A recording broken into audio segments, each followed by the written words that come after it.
আমাদেরকে ভোট দিয়েছে। সুতরাং এটা আমাদের পার্টির একদম নির্দেশ আছে যে ধরনের কোনো কিছু আপনারা অ্যালাউ করবেন এবং আপনাদের সাহেব যেখানে যা ফোর্স ইউজ করেন একদম করুন। আমি এসপি সাহেবকেও সেটা বলে দেওয়া হয়েছে আমাদের, আমরা জিএম সাহেবকেও সেটা বলেছি, কোনোভাবে অ্যালাউ করবেন এবং যেখানে প্রয়োজন হবে আমি যাবো। আপনি চাচা একদম নিশ্চিন্ত থাকুন। হ্যাঁ, আপনি ওকে কয়েকদিন আসুন, চলুন আসুন।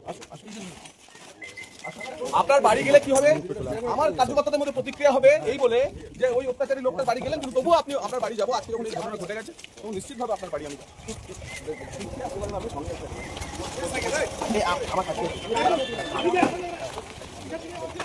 হ্যালো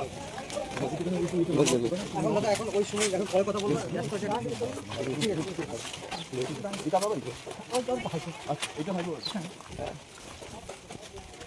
এইটা হাবিবুর বাড়ি দাদা।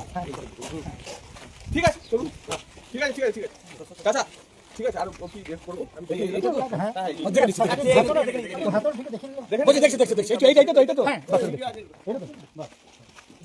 কি করবো ঠিক আছে। কারণ আমি এসেছি যখন মায়েরা সবাইকে বলে গেলাম নিশ্চিন্ত থাকুন। হ্যাঁ, ফোর্সকেও বলে দেওয়া আছে দরকার আমরা একটু পিকেট বসিয়ে দেবেন। অলরেডি চলছে, হয়ে গেছে। আমি হাত জোর করে আপনাদের কাছে আমি ক্ষমা চাইছি, আপনাদের কাছে। কিন্তু কি করা যাবে, আপনার বাড়ির লোকও চরম অত্যাচার করেছে 15 বছর ধরে, সেটা জানেন। কিন্তু তারপরেও আমি ক্ষমা চেয়ে যাচ্ছি। এই আপনাদের দোকান ঘরে আমাদের কার্যকর্তাদের 5 ঘন্টা 7 ঘন্টা আটকে রেখেছিল, মারধর করেছিল। আমরা সেসব ভুলে গেছি। কিন্তু হয়ে গেছে যখন হয়ে গেছে, আপনার ছেলে অত্যাচারী ছেলে ছিল, কোনো অসুবিধা নেই। কিন্তু তবুও আমি আপনাদের কাছে হয়ে গেছে ঘটনা, আমি ক্ষমা চেয়ে যাচ্ছি। আর হবে না, আর হবে না। দেখে নিয়েছি আমরা।